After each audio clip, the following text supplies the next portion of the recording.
മഴയൊക്കെ തുടങ്ങിയ ശേഷം ഞാനിപ്പോൾ ഈ രാവിലെ പുറത്തിറങ്ങലും പിന്നെ അതുപോലെ തന്നെ ചെടികൾക്കൊക്കെ നനയ്ക്കലൊക്കെ കുറവാണ് കേട്ടോ.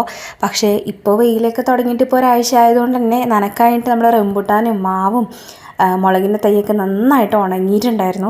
അപ്പോൾ അതൊക്കെ ഒന്ന് രാവിലെ തന്നെ നനച്ചു കൊടുത്തിട്ടുണ്ടായിരുന്നു കേട്ടോ. ഇന്ന് രാവിലെ ഇതാ മക്കൾക്ക് സ്കൂളിൽ കൊണ്ടുപോകാൻ വേണ്ടിയിട്ട് ഉരുളക്കിഴങ്ങ് ഉപ്പേരി ഉണ്ടാക്കുന്നുണ്ട്. അപ്പോൾ അതിന് വേണ്ടിയിട്ടുള്ള ഉരുളക്കിഴങ്ങ് ഒന്ന് തൊലി കളഞ്ഞ് കട്ട് ചെയ്തുകൊണ്ടിരിക്കുമ്പോഴാണ് ഇതാ ഈ ഒരു സംഭവം കണ്ടത്. അതായത് പുറത്തുനിന്ന് നോക്കുമ്പോൾ ഈ ഒരു പൊട്ടറ്റയ്ക്ക് ഒരു പ്രശ്നമല്ല, പക്ഷേ ഉള്ളിൽ ഇതാ ആകെ ചീഞ്ഞ് അവസ്ഥയാണ് കേട്ടോ. പക്ഷേ സ്മെല്ലോ കാര്യങ്ങളോ ഒന്നുമില്ല, ഡ്രൈ ആയിട്ട് എന്തായാലും ഞാൻ അത് എടുത്തില്ല കേട്ടോ.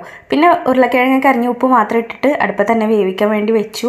അപ്പോഴാണ് എനിക്കൊരു മധുരം കഴിക്കാൻ തോന്നുന്നത് കേട്ടോ. എനിക്ക് എപ്പോഴും ഇങ്ങനെ എന്തെങ്കിലുമൊക്കെ മധുരം കഴിക്കാൻ ഭയങ്കര ഇഷ്ടമാണ്. മീൻസ് എന്തെങ്കിലുമൊക്കെ ടെൻഷനോ സങ്കടമൊക്കെ വരുമ്പോൾ ഇത്തിരി മധുരമോ അല്ലെങ്കിൽ ചോക്ലേറ്റ് ഒക്കെ കഴിച്ച് കഴിഞ്ഞാൽ ഞാൻ പെട്ടെന്ന് ഓക്കെ ആവാറുണ്ട് കേട്ടോ. എല്ലാ വീട്ടിലെപ്പോഴും സ്വീറ്റ്സും മധുരമൊന്നും ഉണ്ടാവണമെന്നൊന്നും ഇല്ലല്ലോ.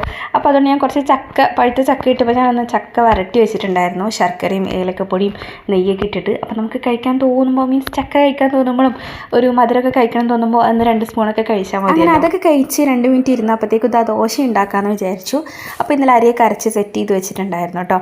പിന്നെ തലേദിവസത്തെ മീൻകറി ഉണ്ട്, പിന്നെ കുറച്ച് നമ്മുടെ വെള്ളച്ചട്നിയും കൂടി അരച്ചെടുത്തിട്ടുണ്ടായിരുന്നു. ഫാദുക്കുട്ടിക്ക് മീൻകറി അത്രയ്ക്ക് ഇഷ്ടമില്ല കേട്ടോ. അപ്പോൾ അതുകൊണ്ട് ആൾക്ക് വേണ്ടിയിട്ട് അരച്ചതാണ്. പിന്നെ അരച്ചപ്പോൾ പിന്നെ നമ്മളെല്ലാവരും കൂട്ടും. എനിക്ക് തലേ ദിവസത്തെ മീൻകറി ഉണ്ടെന്നുണ്ടെങ്കിൽ പുട്ടിൻ്റെ ആണെന്നുണ്ടെങ്കിലും ദോശയ്ക്ക്, ചപ്പാത്തിക്ക്, പത്തിരിക്ക്, പൂരിക്ക്, അങ്ങനെ എല്ലാത്തിനും എനിക്ക് തലേ ദിവസത്തെ മീൻകറി ഉണ്ടെങ്കിൽ ഭയങ്കര ഇഷ്ടമാണ്. വേറെ ഇറച്ചിക്കറി എടുത്തിട്ടുണ്ടെങ്കിൽ വരെ ഞാനത് കൂട്ടാറില്ല. കാരണം തലേ ദിവസത്തെ മീൻകറി ബാക്കി എല്ലാ കോമ്പവും എനിക്ക് ഭയങ്കര ഇഷ്ടമാണ്. പിന്നെ അതിൻ്റെ ഇടയിൽ ആ സിങ്കിൽ ഇഷ്ടം പോലെ പാത്രങ്ങളൊക്കെ ഉണ്ടായിരുന്നു. അതൊക്കെ ഒന്ന് വേഗം കഴുകി എടുത്തിട്ടുണ്ടായിരുന്നു. കാരണം രാവിലത്തെ ഈ പാത്രങ്ങളെ കൊണ്ട് കഴുകി വൃത്തിയാക്കി കഴിഞ്ഞാൽ പിന്നെ നമ്മളെ കിച്ചൺ അധികം അങ്ങോട്ട് നാശമാകുന്നില്ല. കാരണം പിന്നെ നമ്മൾ എന്തെങ്കിലുമൊക്കെ കറി വെക്കുന്ന ആ ഒരു പാത്രങ്ങളൊക്കെ തന്നെ ഉണ്ടാവുള്ളൂ.